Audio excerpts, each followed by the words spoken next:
¿Qué tal, prestosos y prestosas? ¿Cómo estáis? Nosotros aquí desde nuestros Secretos de Asturias de hoy encantados porque vamos a hablar de suelo, de subsuelo, de lo que está aquí debajo, lo que pisamos. Las piedras son tan importantes para nuestra vida, nos rodean de muchas maneras. Hoy, el suelo de Oviedo y también los muros de sus edificios, de sus monumentos, serán nuestro secreto más prestoso.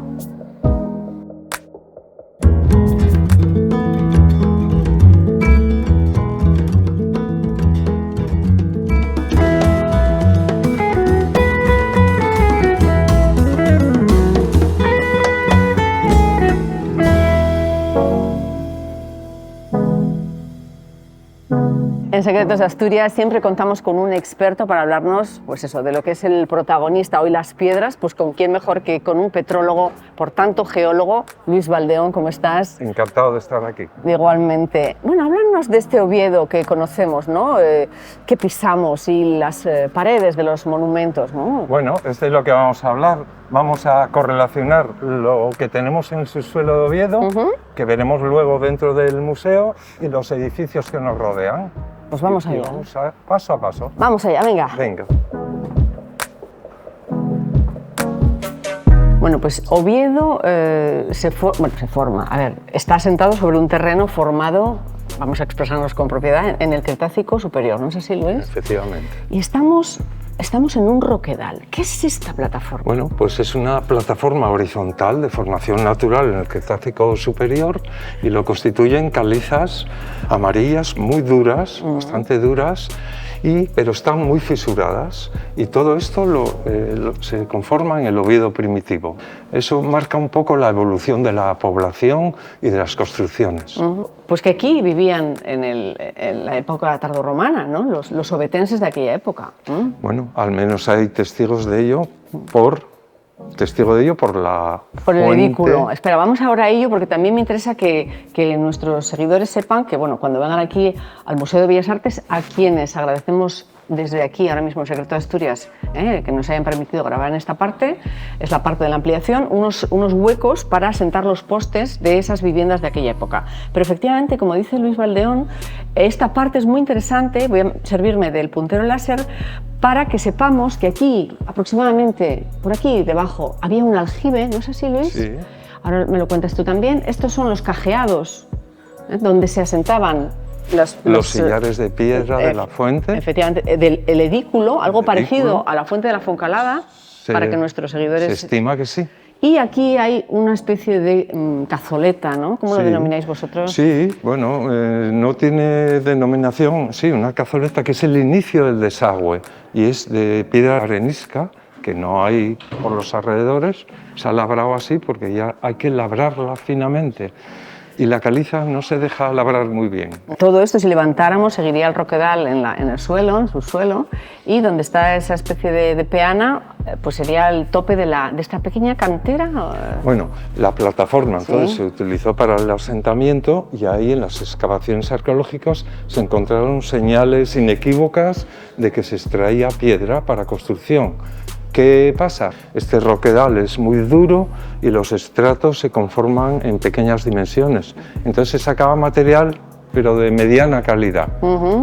Y se debió utilizar en la época, siglo XI, XII, XIII. Finales del XIV, siglo XV, empieza a haber documentación de canteras, pero antes no lo sabemos. Pues vamos a hablar en Secretos de Asturias de los y las protagonistas de nuestro Oviedo medieval. Protagonistas en piedra, o sea, son protagonistas la torre, es protagonista la Casa de la Rúa y las piedras de las que están hechas, ¿no, Luis? Sí. Y de las canteras de las que proceden. Pues sí, hablábamos antes de un roquedal aquí mismo, en el Museo de Bellas Artes, y unas extracciones, pero de muy mala calidad y escaso dimensión. Pero aquí ya hay documentación desde que se empezó la catedral y en el transcurso de la construcción, muchos documentos que hablan de extracción de piedra en Laspra y Piedramuelle. Laspra queda por encima del Cristo y Piedramuelle todavía más allá. Pues eso está documentado repetidamente, que la piedra venía de ahí. pero también hay un párrafo muy majo, ¿no?, en las crónicas que te dicen que efectivamente hay, tráiganse, ¿no?, esas piedras. Sí, sí, hay uno en concreto, a mí siempre me gustó, en castellano antiguo, lo digo actual más o menos, que hay un contrato para traer 500 carradas de Laspra y otras 500 de Piedramuelle en el transcurso de un año. Bueno, estamos en la fachada de la Sancta Ovetensis, de la Catedral de Oviedo, que tiene, bueno, pues está hecha, como hemos dicho, con esa piedra de Piedramuelle, y hay unos colores que nos llaman mucho la atención. Por lo menos a mí, este pilar, ¿no?, el cajeado, en rojo, ¿eso qué pasa ahí? ¿Qué pasó ahí? Eso es señal de que ahí hubo un fuego recientemente. No sé exactamente cuándo, antes ahí había una cruz de madera que conocimos algunos y tal, una corona de flores, y eso es porque ha quemado. Entonces extrae un poco de hierro de la propia piedra y se queda en superficie, y lo veremos en varios sitios. Se llama pátina de rubefacción. Me lo ha enseñado Luis y estoy entusiasmada.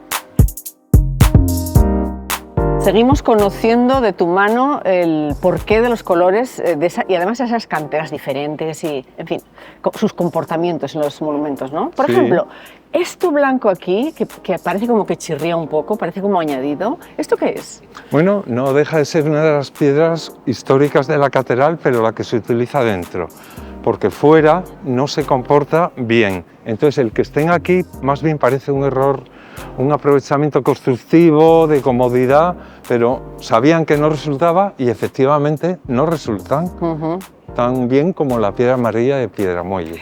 Pues aunque la catedral fue restaurada y fue limpia, ¿no?, limpiada profundamente en el año 2000, aquí ¿qué pasó? Pues pasa el tiempo y aunque no hay coches, sí hay mucha polución alrededor y se está volviendo a poner negra.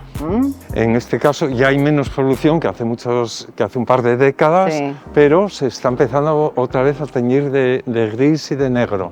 Pero esto es que en la piedra que recibe agua empieza a crecer microorganismos, algas, hongos, y se empieza a poner negra. Se ve en la gárgola que escupe agua la señal negra. Efectivamente, y el verdín también. Y, claro, han pasado 20 y pico años y la humedad y la porosidad hacen esa posibilidad. Pues aquí seguimos hablando de nuestra Sancta Ovetensis, de las piedras y de las canteras que se utilizan para este Oviedo medieval. Por ejemplo, después de la Guerra Civil, pues hubo que restaurar la aguja, ¿no? La aguja, el pináculo, y se utilizó una cantera que no está cerca de Oviedo, pero que a todos nos suena, Tiñana. Bien, Menéndez Pidal, que se encargó de la restauración de todos los desperfectos de la torre, tuvo que buscar una piedra. Las canteras históricas estaban agotadas y la tuvo que buscar. La encontró en Tiñana, no es exactamente igual, pero compagina muy bien con la piedra de Piedramuelle, y ahí está formando parte de la media aguja, por lo menos, y de muchos desperfectos que se ven desde aquí en una piedra un poco más ocre. Eso es. ¿Qué pasa con esos agujeritos? ¿Cómo se llaman? Son naturales, son coqueras propias de la piedra cuando se forman. Y se distingue un poco la piedra de Tiñana por eso. En Secretos de Asturias vamos a hablarles de una de las partes más entrañables de este Oviedo medieval, que es el muro testero de la iglesia de San Tirso, obra del arquitecto de Alfonso II el Casto Tioda, en la primera mitad del siglo IX. También padece tiene esa pátina de rubefacción, pero como es siglo IX, Luis, la cantera es desconocida. Es totalmente desconocida. Se pudo haber obtenido material del subsuelo, como ha quedado demostrado en Bellas Artes, pero realmente no se sabe la mampostería de dónde viene. Tenemos objeto de expolie, o sea, material de expolie, que son esas columnas, fustes y capiteles de mármol, ¿no? De mármol que no hay en Asturias ni alrededores, y era un material traído para los mejores ornamentos del prerrománico, como ocurre en muchas iglesias. Y por último, esa especie de, pues para poner esos goznes, ¿no? No sé cómo se denominan. Son sillares de arenisca, que tampoco lo hay en los alrededores de Oviedo. Es material que ellos traen para incorporar a sus construcciones.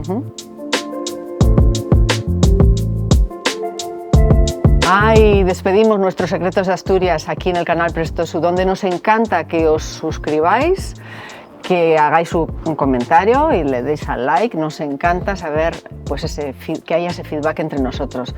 Pero lo que no me gusta tanto es despedirme de ti, Luis. Bueno, habrá ocasiones. Luis Valdeón, petrólogo, geólogo, ha estado con nosotros.